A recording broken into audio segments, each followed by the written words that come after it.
Hello students, welcome to our online classes.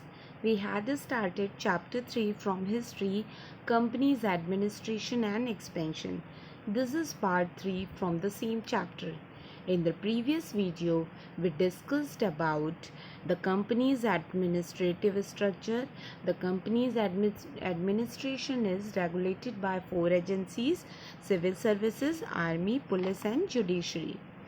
And composition of British Indian Army, major land revenue system, permanent settlement system, Rayatwari settlement and Mehalwari settlements.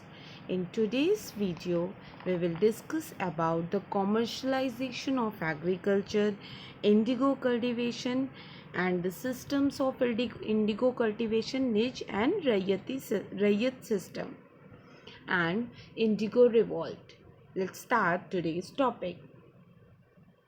In commercialization of agriculture, the main objective of production was sale. This led to the practice in growing a specialized crop by the peasants. So, the purpose of agriculture in commercialization of agriculture was sale, and that's why the farmers grow the specialized crop. The crops on which the company concentrated were indigo, cotton, raw silk, opium, pepper, tea, and sugar. Plantations were completely under British control. Why do we need commercialization of agriculture? Why do British East India Company needs the commercialization of agriculture? The reason behind this, the Britishers wanted to make more and more money from agriculture sector. For this, they forced the cultivators to grow crops not according to the needs of village people but according to the need of market. The Indian peasants were paid very poor wages and were exploited by the owners of the plantation, which are known as planters, or the planters are all Englishmen. Indigo cultivation. Indigo was the major item of international trade from 16th to 19th century. It was used by cloth manufacturers to dye cloth.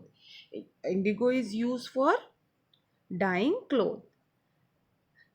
Indian indigo was in great demand in British and other European countries due to increase in cotton production after the Industrial Revolution.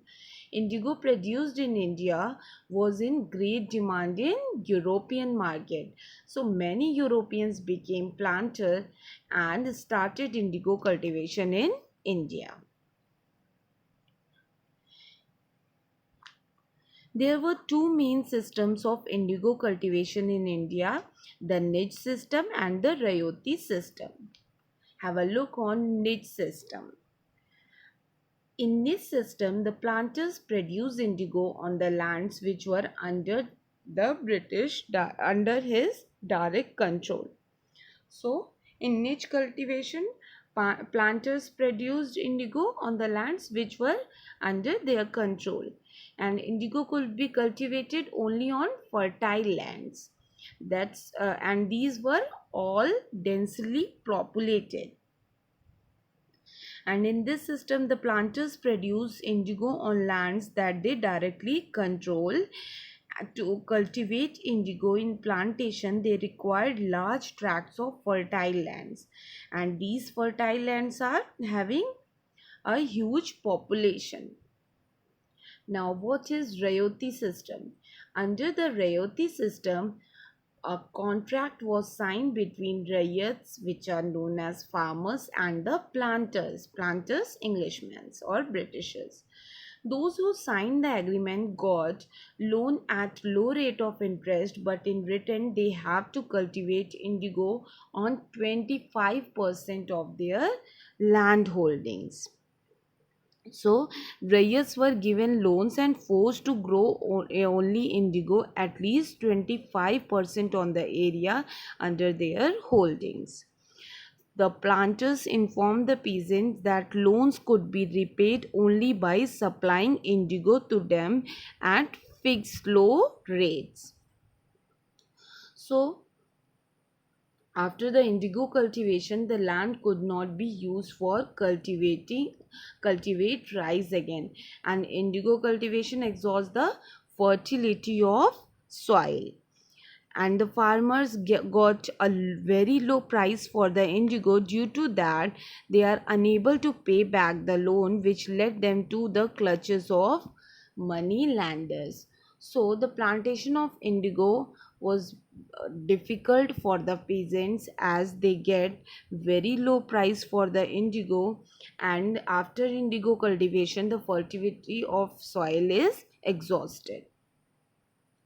So if people are, if someone is satisfy, अगर हम किसी चीज़ से satisfy नहीं होंगे तो हम उसके oppose में जाके बोलेंगे. तो इसी वजह से क्या हुआ, इंडिगो रिवॉल्ट हुआ. Indigo revolt, the indigo revolt of Bengal took place in 1859 to 1860. It was one of the largest revolt of farmers.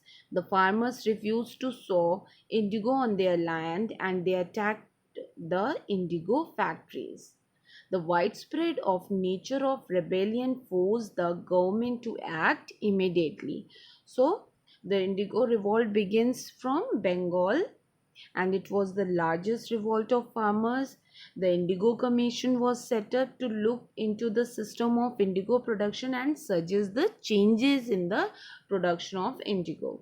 And the British passed the Dramatic Performances Act in order to suppress the voice of people. So this is all about Indigo Revolt. Thank you, students.